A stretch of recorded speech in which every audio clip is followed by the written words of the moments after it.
Machine বন্ধ অবস্থায় programme button oh test button চাপ দিয়ে তারপর মেশিনের পাওয়ার অন করে 851 প্রোগ্রাম আনতে হবে।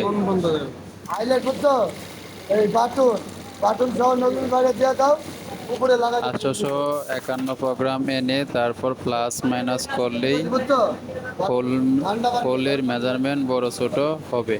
ঠান্ডা পানি খালি দাও 851-তে এখন আমি প্রোগ্রাম বড় ছোট করে এন্টার বাটন চাপ দিয়ে মেশিনের পাওয়ার অফ করে দিতে হবে। বাড়বা আপনার লেগে দাম